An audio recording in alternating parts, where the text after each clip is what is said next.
hold on. We've got Nike earnings. Let's get to Sara Eisen with those. Sara. Hi, we've got a double beat here, John, for Nike. First, earnings per share, a big beat, 49 cents. The estimate from analysts was 27 cents. Perhaps more importantly, Nike has returned to revenue growth, and this is a big surprise.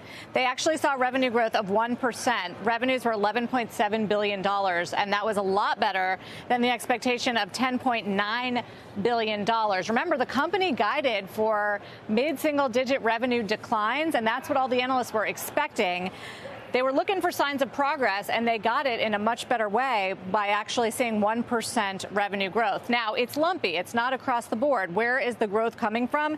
Looks like North America was better than expected. The home market up 4%. And again, that's better. It's where Nike has focused on this turnaround, and it is seeing results. Contrast that with Greater China, for instance, which is still declining the business 9%, 10% if you factor in the currency change there. So on the headline here, Elliott Hill, the CEO of Nike, who was brought in to turn around the company, long-time Nike employee there, has been there about a year now. He says the quarter we drove progress through our Win Now actions. That's been his turnaround strategy. In North America, specifically, he calls out wholesale and running. Those are three areas that he's focused on turning it around, and it looks like they're seeing results there. He said, while we're getting wins under our belt, we still have work ahead to get to all sports, geographies, and channels on a similar path as we manage a dynamic operating environment. So they're pointing to three areas of strength, which is what drove these better results, John, and that is wholesale.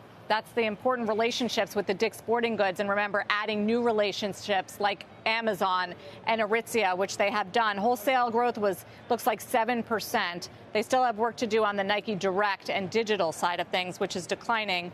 The other area of progress I mentioned was running. There have been some good releases there with the Peg Premium, the Vomero, which has done well. The Vomero Premium shoe is coming out soon.